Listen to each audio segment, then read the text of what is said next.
Bonjour, je suis Mister Emma et vous regardez Archi Urbain. Aujourd'hui, nous sommes le 15 novembre 2023 et j'ai organisé un symposium qui s'intitule For a Sustainable and Healthy Real Estate. Dans ce titre, il y a 3 mots importants. Le fait que je m'intéresse à l'immobilier et donc à l'architecture, le fait que je le veux durable, mais également sain tant pour l'habitat que pour son habitant et son habitante. Dans ce symposium, j'ai invité une quinzaine d'orateurs, oratrices, experts, expertes de tous horizons, qu'ils soient belges ou qu'ils soient internationaux, de France, de Suisse et d'ailleurs. J'ai demandé à mon ami Emmanuel Pinto de tenir la caméra et d'être mon œil auprès de tous ces experts et orateurs et oratrices pour les questionner sur la durabilité et les bâtiments sains qu'ils vont nous construire et des matériaux durables, géo, bio, sourcés ou naturels. Voici le résultat. Que je suis très motivé par un aspect très particulier de l'architecture et de l'urbanisme qui est, en 3 stades, la valorisation et la redécouverte des architectures traditionnelles et vernaculaires construites en terre crue, en Europe et dans le monde. Deuxième facette de ce même problème, la mise en valeur des qualités et spécificités de ce matériau terre crue, et en expliquant surtout pourquoi ce matériau est appelé à un nouvel avenir pour nous permettre d'affronter les défis de la crise écologique. Biomaterials transforme des terres d'excavation en matériaux de construction circulaires comme les enduits de terre, les blocs de terre compressés, ou le pisé, ou le mortier, et même des chapes. La terre crue, par exemple, en enduit peut être appliquée comme finition de mur, ou les blocs de terre crue pour construire un mur, ou le pisé pour des murs, des pièces de mobilier, ou pas mal d'autres structures. Terre crue, il faut toujours le préciser, par opposition à terre cuite. Terre cuite, c'est quoi? C'est ce qu'on utilise en Belgique, c'est des briques. Les briques qu'on utilise en Belgique, en Hollande, dans le nord de la France, c'est de la terre crue qui a été cuite à très haute température. Donc, qui dit température dit consommation d'énergie fossile, dit produit non écologique. LEM est notre nouvelle gamme de produits où on va améliorer encore les qualités des matériaux existants, on va les rendre plus accessibles en les rendant moins chers et en les produisant avec des partenaires industriels pour optimaliser encore la qualité et l'accessibilité pour tout le monde. Par exemple, les blocs de terre compressés, avant, ils étaient plus chers parce qu'on devait les produire presque manuellement à notre site à Bruxelles. Maintenant, on peut faire le prémix chez nous, les transporter chez des partenaires industriels et diminuer le prix de ce bloc qui est plus qualitatif. Ce livre est une sorte d'encyclopédie illustrée, très abondante, 500 pages, 800 images, mais c'est aussi un manifeste écologique en faveur des nouveaux usages de ce matériau auquel je crois beaucoup pour assurer le renouveau de nos habitats dans le contexte de la crise écologique mondiale. Ma passion pour les architectures de terre vient du constat que j'ai fait quand j'avais 30 ans et à travers l'enseignement que j'ai reçu à la Cambre à Bruxelles, quand je faisais mes études d'architecture et d'urbanisme, de constater que notre société s'était perdue dans une série de dogmes architecturaux et urbanistiques cherchant à imposer des idées de fonctionnalisme excessif qui étaient totalement déshumanisées et qui a abouti au spectacle navrant de la plupart des villes qu'on voit en Europe et dans le monde bâties depuis 40 ou 50 ans, et surtout des villes totalement irresponsables sur le plan écologique. Face à cet enjeu énorme au niveau environnemental, l'impact environnemental des bâtiments, on a joué la carte de la performance et on continue à jouer la carte de la performance. C'est quelque chose qui est valable et applicable dans une certaine mesure, ces stratégies qui sont mises en place, mais quand on voit le parcours qui doit être réalisé pour réduire notre empreinte environnementale, il faut compléter ces approches par d'autres approches. On doit replacer l'usager au centre de l'équation. Il y a un ouvrage d'Olivier Amand qui aborde cette thématique et Olivier Amand a analysé des systèmes vivants, des systèmes naturels, et à regarder finalement ceux qui ont réussi à mieux s'adapter à des contextes fluctuants.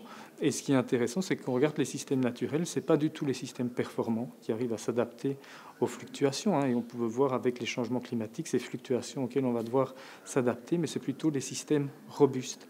Et que si on les regarde, ces systèmes robustes, ils ne sont pas du tout construits sur le principe de performance. Et c'est justement des systèmes sous-performants. On n'est pas, on va dire, à l'optimal, mais ils s'adaptent de manière efficace à des contextes fluctuants. Et je pense que c'est très intéressant pour les architectes de changer de point de vue. Beaucoup de Bruxellois n'auront pas les moyens de rénover leurs bâtiments. Et donc, si on veut répondre aux enjeux climatiques, il faudra absolument travailler sur la notion d'usage. Un matériau, il faut le mettre en œuvre, donc on va parler de disponibilité. À l'avenir, il y a un critère de disponibilité des matériaux. Il y a évidemment le critère du prix. On voit que ces dernières années, il y a eu des fortes augmentations.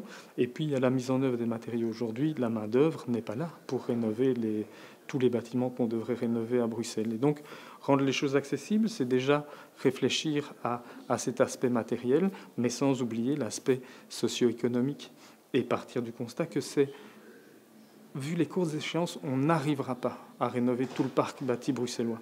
Par contre, les échéances, on doit y répondre.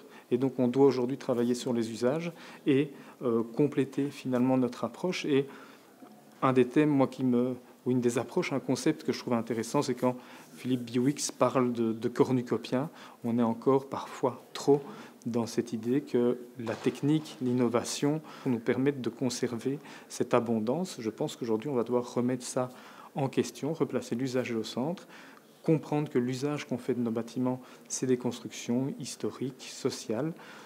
Ça s'est mis en place, peut-être on va devoir les repenser pour répondre aux grands enjeux. On peut faire plus avec moins, mais on n'est pas magicien. C'est-à-dire, comme le théorème de Lavoisier le précise, rien ne se gagne, rien ne se perd, tout se transforme.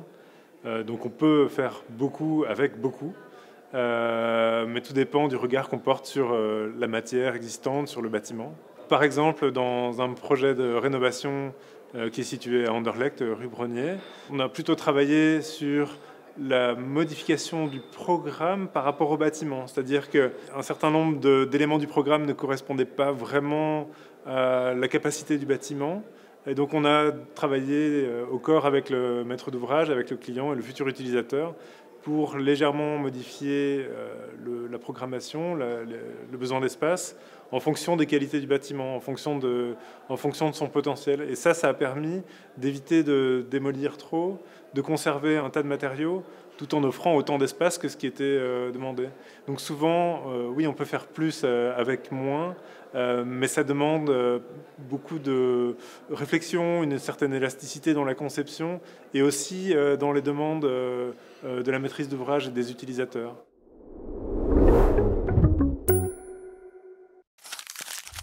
Comme d'habitude, la question donc, de Mr. Emma n'est pas simple, n'est pas facile à traiter, à répondre. Et elle nécessiterait une réponse très complexe parce que comment positionne-t-on la durabilité dans le portefeuille d'investissement d'AG Real Estate, dans les projets d'AG Real Estate? Je dirais que d'abord, nous avons créé au sein donc, de l'entreprise un vrai task force, une vraie équipe. Il y a des gens qui s'occupent donc, de ce qu'on a baptisé ESG et nous sommes établis une stratégie ESG par type d'activité, par type d'actifs. On crée des projets qui sont des projets de gares parce qu'on croit que les gares ce sont les futurs lieux, donc pas uniquement de travail mais de travail et de vie. Donc on a des projets comme le projet CCN rebaptisé Nord.Bruxelles, donc ici donc, dans le quartier nord, mais on aime bien ce projet parce qu'il est aussi à 900 mètres donc, du piétonnier de Bruxelles, c'est-à-dire que c'est en même temps un projet de centre-ville presque. Donc, le quartier nord étant une sorte d'extension donc, du centre de Bruxelles, l'extension moderne intervenue ces 50 dernières années. On peut bien contester la qualité donc, de tout ce qui se fait donc, là-dessus, mais justement, c'est l'opportunité de transformer ce lieu d'une manière extraordinaire. Le grand défi, il est déjà présent aujourd'hui, c'est qu'il y a certainement un coût qui est lié à cela. Il a été renforcé, fait cette augmentation de coûts par voilà, ce qu'on a connu comme événement ces 3-4 dernières années. Je dis souvent souvent que faire la chance de construire des logements, et comme on en construit 500, un peu plus que 500 dans le projet à la Gare du Nord, c'est aussi les vendre, c'est aussi les faire habiter, parce que c'est pour ça qu'on les construit. Or, c'est cher, donc ça devient du luxe. Donc, quelque part, comment est-ce qu'on va approcher ces points-là? Ça, c'est une vraie interrogation, je trouve, un vrai point d'attention.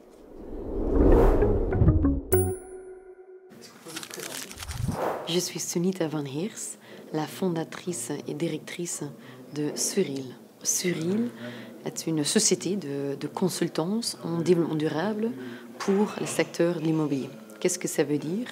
Pour les grands projets, les rénovations, les quartiers, les sociétés qui veulent aller vers un projet plus durable, nous faisons des études, nous les guidons parmi les certifications, les réglementations sur les thématiques de l'énergie, de matériaux, social, mobilité, afin de vraiment établir un concept durable. Je pense que nous avons besoin de plus de cadres et plus de réglementations, guidelines, pas juste au niveau de environmental, parce que nous avons déjà plein de choses là-dessous, mais aussi au niveau de social et gouvernance, mais dans son ensemble, donc pas juste au niveau des sociétés privées, mais aussi de bien regarder le rôle du gouvernement là-dedans et le rôle des habitants ou des utilisateurs aussi dedans. Que tout le monde a ses réglementations quelque part, et moins réglementation et plus comment on peut tous avoir une valeur dedans. Ce sera tout pour cette émission. On se retrouve très rapidement dans un nouvel épisode d'Archi Urbain. D'ici là, je vous souhaite une très bonne semaine. Merci beaucoup pour votre fidélité. À bientôt. Au revoir.